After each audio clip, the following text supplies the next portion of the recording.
اللہ الرحمن الرحیم۔ بات ہو رہی تھی مساہرت کی وجہ سے جن عورتوں سے شادی کرنا حرام ہے۔ آیت اللہ سستانی منہاج الصالحین کی تیسری جلد مسئلہ نمبر 157 میں لکھتے ہیں کہ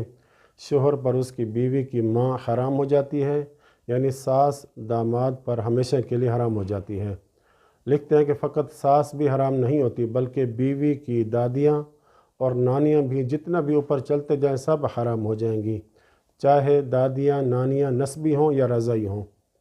چاہے وہ شخص اپنی زوجہ سے جماع کرے یا نہ کرے، بس نکاح جیسے ہی ہو اوپر والی سب عورتیں اس مرد پر حرام ہو جائیں گی، چاہے اس نے عورت سے نکاح دائمی کیا ہو یا متع والا نکاح کیا ہو۔ بیوی کی دادی نانی جتنے اوپر چلتے جائیں سب حرام ہو جائیں گی، چاہے اس کی بیوی صغیرہ ہو یا کبیرہ ہو۔ مسئلہ نمبر 158 میں لکھتے ہیں کہ شوہر پر اپنی بیوی کی جو بیٹی ہے وہ حرام ہو جاتی ہے، وہ بیوی کہ جس سے اس نے دخول بھی کر لیا ہو، یعنی جماع کر لیا ہو، یعنی مثلا ایک بیوہ یا مطلقہ خاتون تھی، اس کی پہلے شوہر سے بیٹی تھی، اب اگر بیوہ سے نکاح کیا ہے اور اس عورت سے جماع بھی کر لیا ہے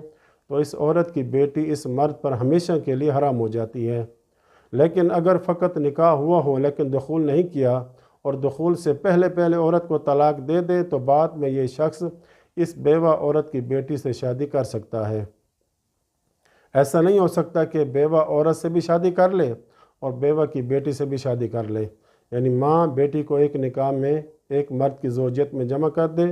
یہ حرام ہے احتیاط لازم کی بنا پر۔ لکھتے ہیں کہ فقط اس بیوہ کی بیٹی بھی حرام نہیں ہوگی بلکہ جتنا نیچے چلتے جائیں، مثلا بیوہ کی پوتی ہو یا نواسی وغیرہ ہو، وہ بھی حرام ہو جائیں گی اس مرد پر۔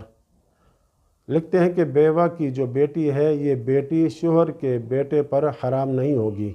بلکہ شوہر کے والد کے اوپر بھی بیوہ کی بیٹی حرام نہیں ہے، جیسا کہ بیوی کی بیٹی سے شادی اس صورت میں حرام نہ تھی کہ جس عورت سے دخول نہ ہوا ہو اور دخول سے پہلے طلاق دے دی تھی بیٹی کی ماں کو، تو اس صورت میں بیٹی سے شادی جائز تھی، وہ بھی اس صورت میں جب بیوہ کو پہلے طلاق دے گا یا دے رہا ہے دخول سے پہلے، اور دخول سے پہلے بیوہ کی بیٹی سے شادی نہیں کر سکتا،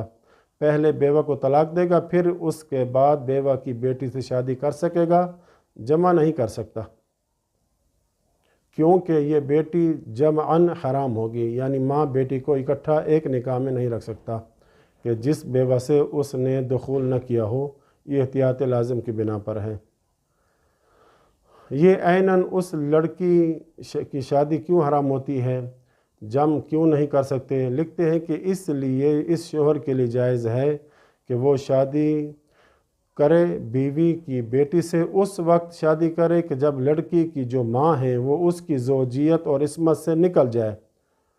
کس طرح نکلے گی؟ یا وہ عورت مر جائے یا پھر اس عورت کو طلاق دے دے وغیرہ، پھر اس لڑکی سے کر سکتا ہے۔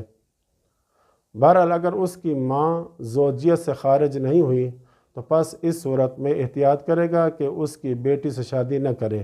یہ احتیاط واجب ہے۔ لیکن اگر مرد نے یہ شادی کر لی تو یہاں پر بیٹی کے نکاح کے صحیح ہونے کا حکم نہیں لگایا جائے گا، اور نہ ہی یہ حکم لگایا جائے گا کہ ماں کی زوجیت وہ باقی ہے۔ اس کا مطلب ہے کہ دونوں نکاح ختم ہو جائیں گے، کیونکہ یہاں ہم نے احتیاط والا قاعدہ اپنانا ہے، تو احتیاط اس طرح بنے گی کہ ہو سکتا ہے اس کی بیٹی کے ساتھ شادی ٹھیک ہو،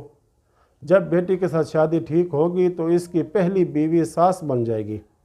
اس لیے پہلی زوجہ کی زوجیت باقی نہ رہے گی تو طلاق دینی پڑے گی، یہ ہے احتیاط پر عمل۔ وصلی اللہ علی محمد وآل بیتہ الطاہرین۔